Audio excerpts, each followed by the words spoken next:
지난 주일에 우리가 살펴본 내용은 절대로 믿음에서 떠나지 말라 하는 그런 내용이었습니다.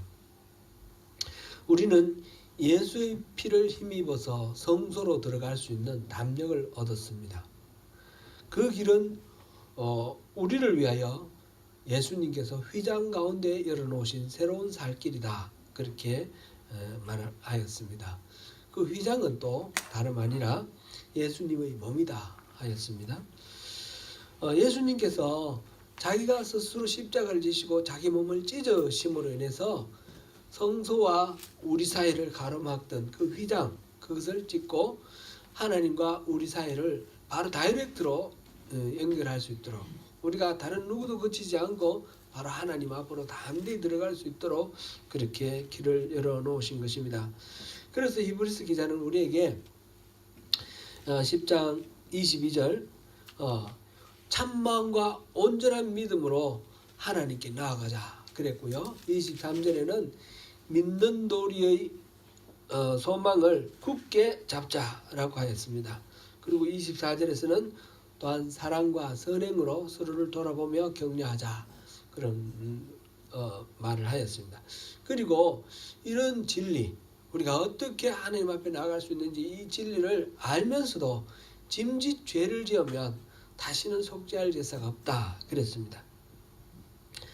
여기서 죄를 범한다는 말은 우리가 윤리적으로나 도덕적으로 죄를 짓는 것이 아니고 종교적인 어떤 절차, 행위 이런 것을 하지 않는 그런 식의 죄가 아니라 했습니다. 그죠?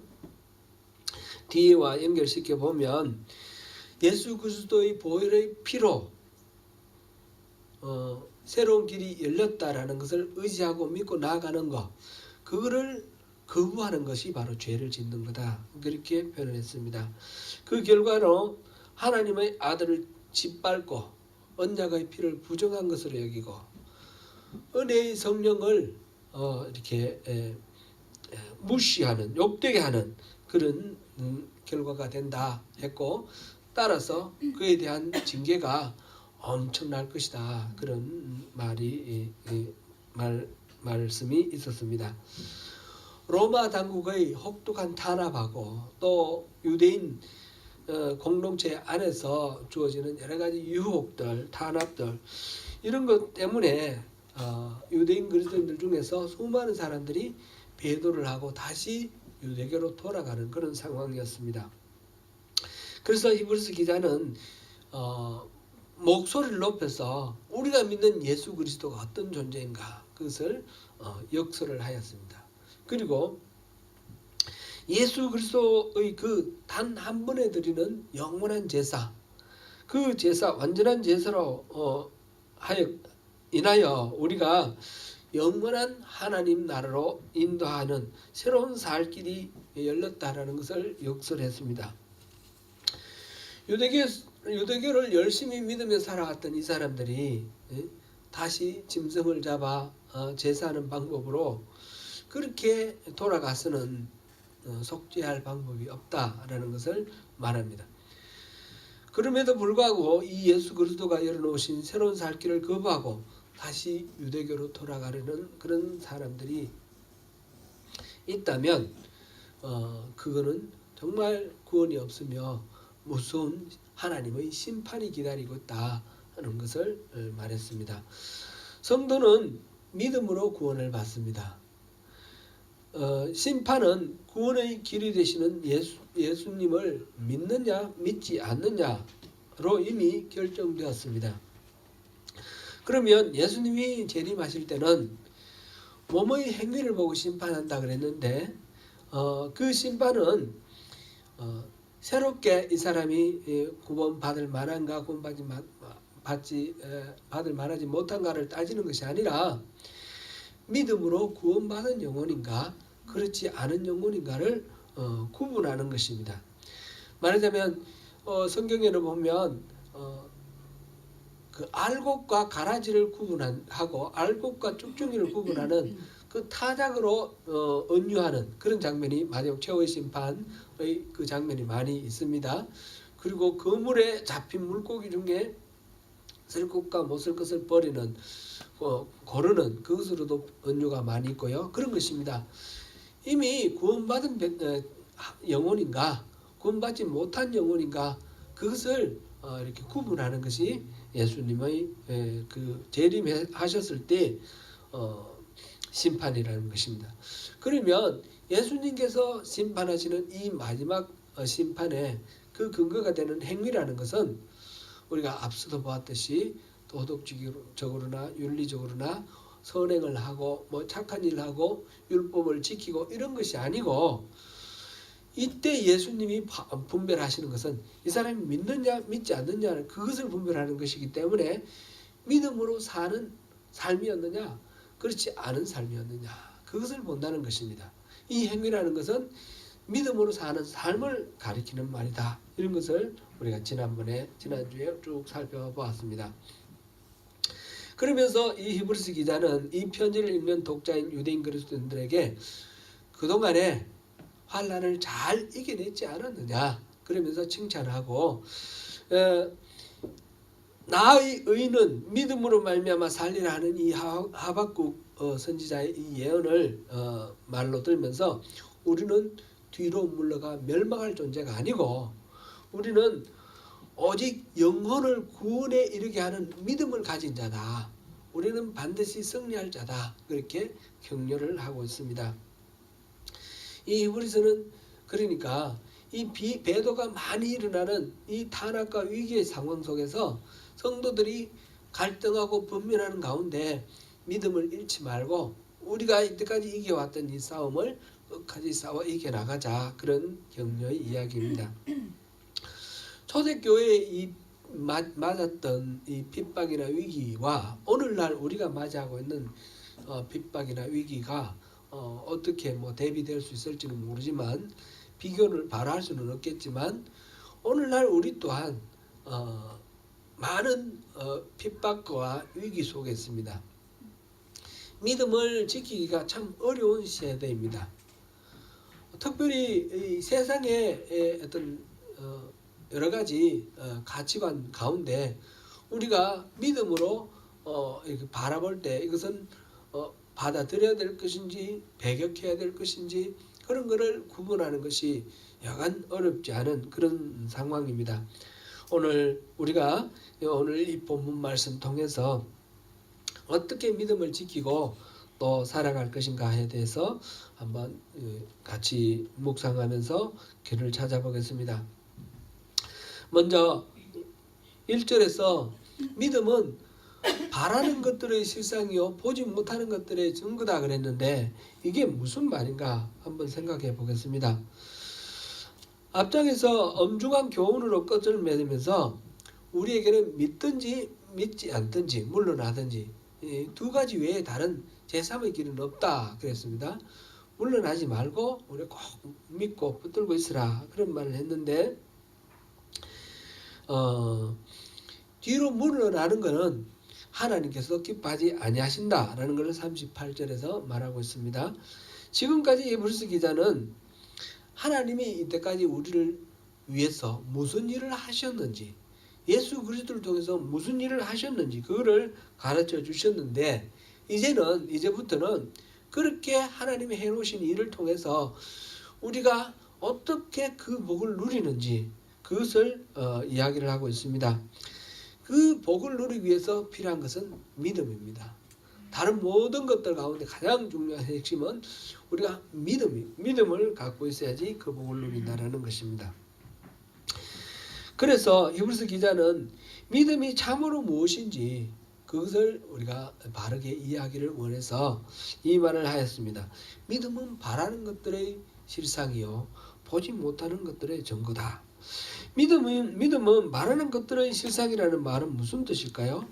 우리가 바라는 것은 반드시 이루어진다라고 확신한다 그런 뜻인데 이 말은 우리가 소원하는 바를 무엇이든지 붙들고 끝까지 기도하면 반드시 소원은 이루어진다 그런 의미는 아닙니다. 곧 자기 확신 셀프 컨피던스가 아니라는 것입니다. 하나님이 우리에게 주신 약속의 말씀을 믿고 좌절하지 말라라는 faith, 믿음을 요구하는 것이지 자기 확신을 요구하는 것은 아닙니다. 보이지 않는 것들의 증거라는 말은 또 무슨 말일까요? 여기서 증거라는 말은 보이지 않는 것들을 우리가 확신한다, conviction을 나타내는 말입니다. 믿음은 눈에 보이지 않는 것들이 존재함을 확신하는 것입니다. 히브리서 독자들은 그리스도로 말미암은 더 나은 약속을 받았습니다. 그들은 그 약속이 이루어지기를 소망하고 기다리지만 당장 눈앞에서 벌어지고 있는 상황은 그 약속하고는 전혀 다른, 전혀 이루어질 것 같지 않은 그런 암울한 그런 상황입니다. 따라서 그들은 소망을 포기하고 눈에 보이는 것을 쫓아서 살고 싶은 그런 유혹, 그런 욕망을 느낍니다. 히브리서 기자는 그러한 현실에 처한 독자들에게 그들이 가지고 있는 이 소망은 눈으로 보기에는 어떠하든지, 오늘 우리 찬송한 것처럼 눈에 보기에는 어떠하든지 반드시 이루어질 하나님의 약속이다라는 것을 강조하고 있습니다. 이렇듯 믿음은 바라는 것들의 실상이라고 했고, 믿음은 보지 못하는 것들의 증거다 그랬는데, 믿음하고 바라는 것, 보지 못하는 것, 이것들 사이에 서로 상관관계가 있습니다. 여기에 대해서 바울도 이렇게 말했는데, 우리 참고로 고린도후서 5장 7절을 보겠습니다. 같이 읽습니다. 이는 우리가 믿음으로 행하고 보는 것으로 행하지 아니함이로다. 믿음으로 행하는 것이지 보는 것으로 행하는 것이 아니다. 믿음과 보는 것은 일치하지 않는다라는 것을 말했습니다.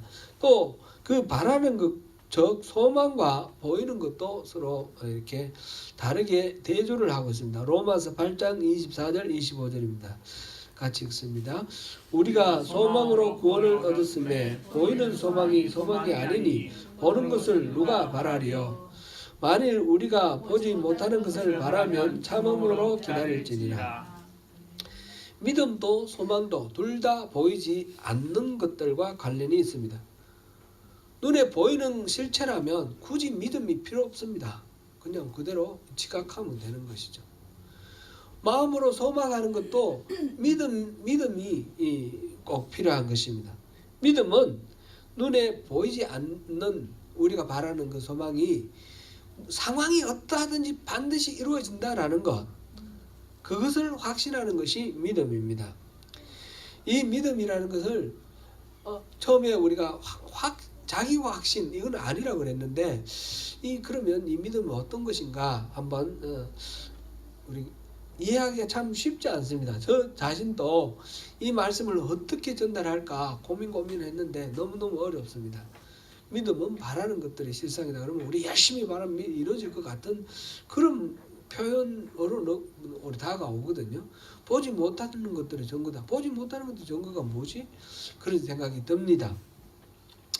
그래서 이렇게 한번 생각해 봤습니다.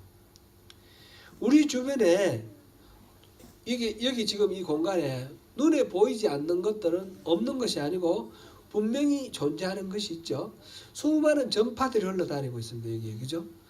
전파들이 우리 눈에는 보이지 않지만 그 수많은 전파들이 흘러다니는데, 여기에 청각장치, 소리를 들리는 장치를 이렇게 두면 소리가 들립니다.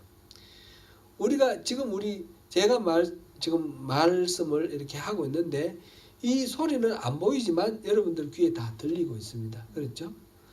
그와 마찬가지로 여기 막 또 수많은 또 전파들이 흐르고 있는데, 옛날에 제가 중학교, 고등학교 때 배울 때는 이 소리를 잡는 장치, 다이오드, 그 다음에 트랜지스터 이런 거 배웠습니다. 이 트랜지스터가 소리를 공중에 날아다니는 소리를 잡아가지고 라디오 이렇게 소리가 들리게 했는데, 요즘은 이 핸드폰에 그 트랜지스터가 없잖아요. 어떻게 잡는지 모르겠는데, 그 원리는 모르겠는데 하여튼 소리를 잡습니다. 블루투스 같은 경우 소리를 바로 잡아서 우리에게 들리게 이렇게 해주죠. 그렇게 소리를 잡는 장치가 있지 않습니까? 그렇죠? 눈에 보이지 않는 이 전파를 캐치해서 소리가 우리에게 들리도록 하는 그런 장치가 있는 것입니다. 마찬가지로 또 이 파장이 있는데 이 파장 중에서 우리 눈에 망막이 돌아 신경을 통해서 이 상이 뭔지 볼 수 있게 하는 이 시각 장치가 있습니다. 시각 장치. 이거는 가시광선 안에 있는 것들은 우리 눈으로 볼 수 있는데 가시광선 바깥에 있는 걸 우리 눈으로는 볼 수가 없어요. 그러나 다른 장치를 통해서 뭐 자외선도 볼 수 있고 적외선도 볼 수 있고 여러 가지 볼 수 있지 않습니까? 그런 장치를 통해서 우리가 보는 것, 이게 없어서 안 보이는 것이 아니라 있지만은 보는 장치가 적절하지 않으면 안 보이는 거예요. 마찬가지로 우리가 육신적으로 보이지 않는 것들을 볼 수 있는 시각장치, 청각장치가 있는 것처럼 영적으로 이 존재하는 것들을 우리가 자각하는 장치가 있다는 거죠. 그게 바로 믿음이라는 장치입니다. 이 믿음은 내가 원하는 것들을 만들어내는 그런 믿음이 아니고 이 전파가 흐르는 것을 캐치해서 소리를 듣는 것처럼 이미 존재하는 영적인 존재를 캐치해서 우리가 알 수 있도록 깨닫고 느끼고 이렇게 믿을 수 있도록 만드는 그런 장치가 바로 믿음이라는 장치입니다.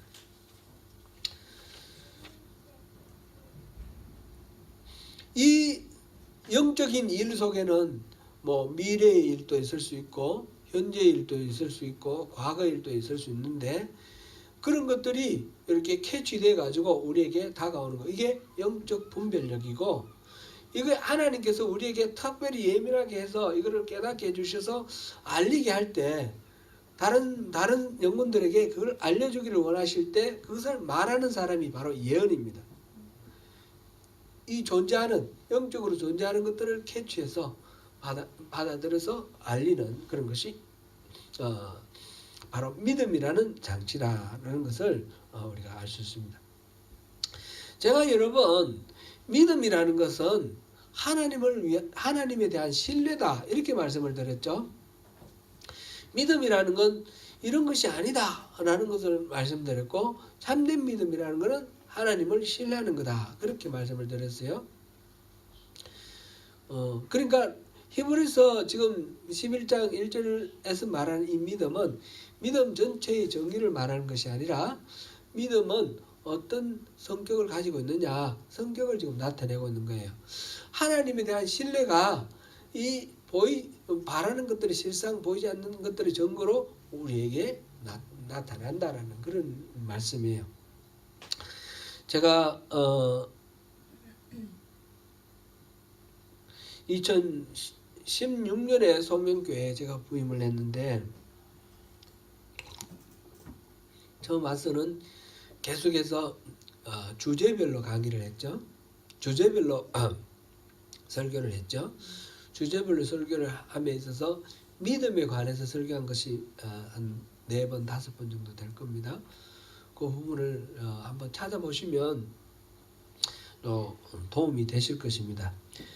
우리가 믿음인 줄 알고 있지만 참된 믿음이 아닌 것 중에 첫 번째 가장 흔한 것이 지적 동의라 그랬습니다.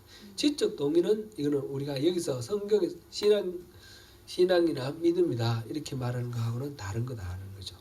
머리로 아는 거죠. 머리로 아는 거. 예를 들면 예수님이 그 그라사에 귀신 들린 그 사람에게 다가갔을 때 그 사람을 통해서 귀신이 말을 합니다. 당신은 누군지 압니다. 하나님의 아들인 줄 압니다. 우리를 괴롭히지 마십시오. 이렇게 말을 하는 겁니다. 귀신이 예수님이 누군지 다른 제자들은 아직 아무도 모를 때 귀신같이 알고 있어요. 그죠? 귀신이 다 알고 있어요. 그렇다고 해서 귀신이 믿음이 있습니까? 없습니다. 그죠? 귀신이 먼저 예수님의 정체를 아는 그런 장면은 성경에 여러 군데 나오는데 결코 귀신이 예수를 믿었다 이렇게 우리가 생각하지 않습니다. 그런 사례는 많이 있습니다. 동방 박사들이 별을 보고 찾아와서 유대인의 왕이 어디에서 나셨는지 물었을 때 율법학자들이 베들레헴에서 난다라고 답을 가르쳐 줬습니다. 말하자면 율법학자들은 메시아가 베들레헴에서 난다는 걸 알았습니다. 그리고 별을 찾아온 동방박사가 유대인의 왕이 났다라고 말을 했으니까 메시아가 났구나 알았습니다. 그랬는데 그들은 지적으로는 그걸 다 알고 동의를 했지만 예수님을 찾아가서 경배를 하고 예수님을 메시아로 알았다라는 그런 기록이 하나도 없습니다. 그런 머리로만 알고 지나간 거죠. 출애굽한 이스라엘 백성들이 가나안 땅에 들어갈 때 그 요단강을 건너서 첫 번째 만난 성이 여리고성인데 여리고성을 이렇게 향해서 진격해 갈 때 여리고성 안에 있는 사람들이 모두 다 마음이 녹았다 그랬습니다. 왜 그랬습니까? 출애굽할 때부터 이집트에서부터 하나님이 어떻게 그들을 인도하여 냈고 어떻게 그들을 보호하고 지켰는지 소문을 통해서 다 들었습니다. 중간에 40년 동안 광야에서 있었던 일, 바로 최근에 이 요단강 동쪽에서 있었던 일, 그 얘기를 다 들었기 때문에 자기들이 이길 수 없다는 사실을 알고 마음이 녹았습니다. 마음이 녹았는데 그 중에 라합 한 사람만 이 유대인의 편에서 이 가나안 땅에 들어온 이스라엘 백성들의 편에 섰고 나머지는 모두 다 이스라엘 백성들을 대적하는 그런 자리에 서서 마침내 멸망했습니다.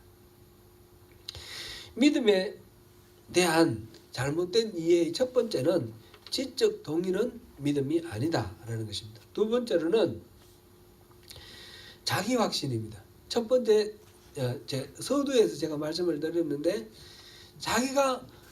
우리가 바라는 것들의 믿음은 바라는 것들의 실상이요, 이 말이 우리가 뭐든지 소원하는 것들을 절절하게 바라고 끝까지 붙들고 있으면 이루어지는 것이 아니다라고 말씀을 드렸습니다. 그런 것을 믿음이라 말하는 것이 아니라 말씀드렸습니다. 이거를 자기 확신이라고 합니다. 우리가 교회에서 그런 이야기를 많이 들었어요. 믿고 기도해라. 믿으면 이루어진다. 그런데 믿으면 이루어진다라는 것이 반드시 모든 일들에 다 해당되는 것이 아닙니다. 믿음에 대한 잘못된 이해, 하나님이 약속한 것이 반드시 이루어진다라는 이 말을 내가 바라는 대로 다 이루어진다 이렇게 생각하는 것은 그릇된 믿음이다라는 것이죠. 세 번째로는 환경에 대한 믿음입니다. 환경에 대한 믿음. 이렇게 기도하면서 보니까 일이 잘 풀려가면 할렐루야, 하나님이 나와 함께 하신다 그러고, 또 이렇게 막 열심히 기도했는데 원하는 대로 안 풀리고 자꾸 어려워지고 길이 막히고 그러면 하나님이 나를 버리셨나 보다, 아니면 하나님 안 계신가 보다, 이런 식으로 믿음을 잃어버리는 거, 이런 거는 환경을 믿는 것이지 하나님을 믿는 것이 아닙니다. 우리가 믿음이라 그럴 때는 자기의 신념을 말하는 것이 아니라 하나님에 대한 신뢰라는 것입니다. 믿음이라는 것이 그러므로 성립되기 위해서는 하나님과 나와의 관계가 성립돼야만 이 믿음이라는 말이 성립이 됩니다. 성경 말씀에 기록된 하나님의 성품을 알고 하나님이 하신 일을 알고 또 주신 약속을 아는 것이 반드시 필요합니다. 그래야지 그 약속을 믿는 믿음이 있는 것입니다. 그러나 거기에만 머물러서도 안 됩니다. 거기에만 머물러서 안 되고 개인적인 이런 특별한 이런 릴레이션십, 친밀한 관계가 반드시 필요합니다. 간단하게 우리가 생각해 보면 기도를 할 때, 기도를 우리가 통상 기도를 할 때 여러 가지 우리 소원을 이야기를 합니다. 우리가 당하고 있는 문제에 대해서 해결해 달라고 그러고 소원을 이루어 달라고 그렇게 기도합니다. 이런 기도는 잘못된 것은 아닙니다. 그런데 소원 성취와 문제 해결이 우리 신앙의 본질은 아니라는 겁니다. 이거는 하나님과 우리의 릴레이션십을 만들기 위한 어떤 수단이고 방법입니다. 거기서만 끝나버리면, 그래서 기도하면서 열심히 이거 해주세요, 저거 해주세요, 이거 문제입니다, 저거 풀어주세요, 그리고 딱 끝나고 잊어버리고 이러면 이 기도는 그냥 내 혼자 그냥 독백으로 끝나버리는 겁니다. 이 기도를 하면서 끊임없이 하나님의 마음을 구하고 뜻을 구해야 됩니다. 이 소원 성취와 어떤 문제 해결이 우리 신앙의 본질이 아니라 그러니까 그 기도는 그런 기도를 하면 안 되는 것보다, 그래서 거룩한 거 하나님 뜻을 보여주세요, 하나님 뜻을 보여주세요 이렇게만 기도하니까 하나님 뜻이 안 보여요. 그러다 보니까 뭐 기도할 것도 없어요. 어떤 기도의 동력도 잃어버리고 그러면 신앙이 활기를 잃어버립니다. 그렇게 하는 것이 아니고 우리 문제, 우리 소원을 이야기를 하지만 그 속에서 하나님께서 말씀하시는 음성을 듣는 그런 우리의 마음, 열린 자세가 필요한 것입니다. 하나님은 아이들에게 부모와 같은 그런 존재죠. 우리를 늘 인도하시고 지켜주시고 보호하시죠. 그래서 우리가 필요한 것들을 우리가 기도하기 전에 다 알고 계셔요. 우리가 기도 안 해도 뭘 필요로 하는지 다 알고 계셔요. 그렇지만 우리가 기도하기를 원하셔요. 그래야만 하나님과 우리의 관계가 성립되기 때문에 그렇습니다. 자녀가 부모에게 시시콜콜 모든 일, 작은 일, 큰 일 다 말씀드리는 것이 부모가 기뻐하는 그런 바입니다. 하나님도 그렇게 우리와 그렇게 모든 것들을 의논하면서 우리가 하나님과 의논하면서 살아가는 것을 기뻐하시고 그런 가운데 친밀함, 이 관계가 두터워지는 것이고 그런 가운데 이런 기도를 하면서 하나님 뜻을 구하면 내가 기도하는 동안에 이건 하나님 바라시는 거다, 안 바라시는 거다 분별이 되는 것이고 내가 기도하는 동안에 하나님께서 어떤 식으로 살아가기를 원하시는지 하나님의 마음을 알게 되고 이해하게 되는 것입니다. 그러면서 릴레이션십, 왔다 갔다 하는 관계가 설정되는 것이죠. 이런 과정은 단박에 이루어지는 것이 아닙니다. 그래서 믿음이란 막 끊임없는 시행착오가 필요합니다. 실패도 있고 좌절도 있는 가운데서 점점 이렇게 하나님의 마음과 더 가까워지는, 그래서 하나님을 신뢰하게 되는 그런 일들이 이루어집니다. 이 과정에서 성경은 굉장히 좋은 교재입니다. 이 성경에는 성경에 나오는 믿음의 선진들, 그들이 실패하고 성공한 모든 사례들이 우리가 시행착오를 직접 겪지 않고 간접으로 우리가 그것을 들을 수 있도록, 겪을 수 있도록 하는 것입니다. 인간이 다른 모든 동물들보다 뛰어난 존재가 되는 여러 가지 특징 중에 가장 큰 특징이 직접 체험하지 않아도 간접 체험으로 자기 것을 만들 수 있다는 것입니다. 그렇게 하나님은 우리를 만들어 놓으셨습니다. 그래서 이 선진들의 증거들을 통해서 보이는 것, 보이지 않는 것, 이것을 뛰어넘을 수 있고 들리는 것, 들리지 않는 것을 뛰어넘을 수 있는 그런 하나님의 성품에 대한 이해, 하나님의 하신 일에 대한 깊은 어떤 성찰, 그래서 우리 자신을 돌아보고 그래서 하나님과의 더 깊은 관계를 만들어 갈 수 있습니다. 세 번째로 우리가 볼 것은 세계가 이렇게 두 번째로 본 것은 선진들이 받은 증거에 대해서 우리가 생각해 봤고요. 세 번째로는 세계가 하나님의 말씀으로 지어진 줄을 어떻게 아느냐? 믿음으로 안다라는 것입니다. 과학적 연구의 결과로 다 알 수 있습니까?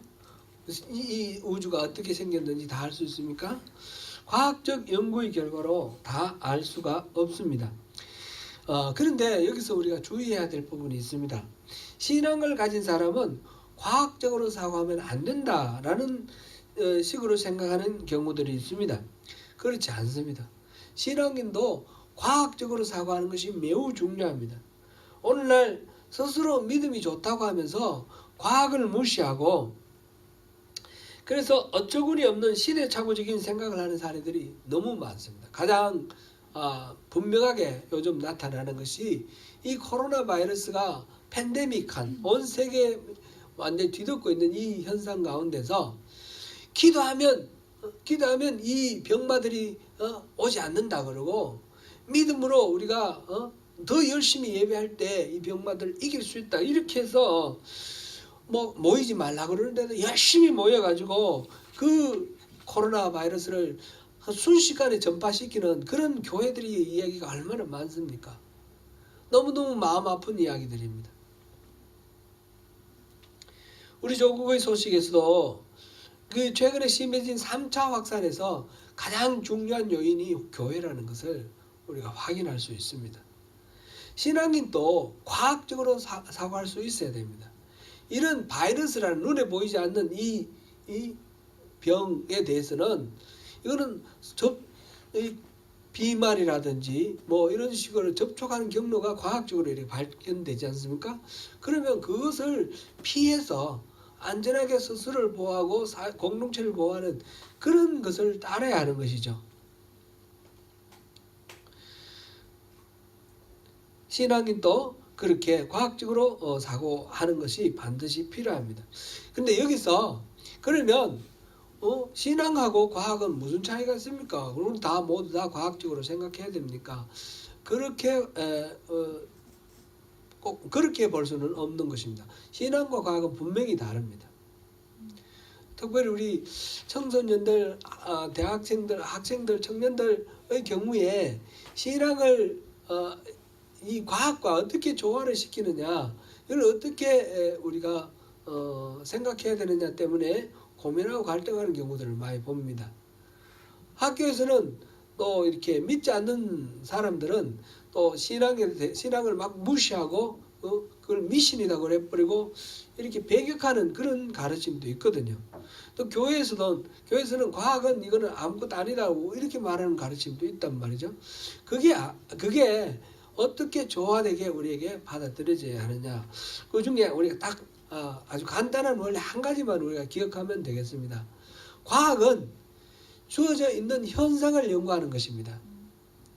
우주 자연이 어떻게 만들어져 있는지, 이게 어떻게 돌아가는지 원리를 관찰하고 또 실험하고 해서 그게 어떻게 되어 있는지 현상을 연구하는 것이 과학입니다. 신앙은 이 현상이 어떻게 해서 이루어졌는가를 탐구하는 것입니다. 이 우주가 어떻게 만들어졌는가, 하나님의 말씀으로 이루어졌다. 그거를 아는 것이 바로 믿음인 것입니다. 과학을 연구하면 연구할수록 신앙의 영역이 좁아지는 것이 아니라 점점 넓어집니다. 그전에는 이거 세계가 요만한 줄 알았는데 과학을 통해서 더 넓게 알게 되니까 더 큰 하나님의 그 일하심을 알게 되는 것입니다. 예를 들어서 16세기에 종교개혁이 일어날 때 그때만 해도 마틴 루트나 존 칼빈은 지구가 중심이고 우주가 지구를 통해서 지구를 중심으로 도는 줄 그렇게 알았습니다.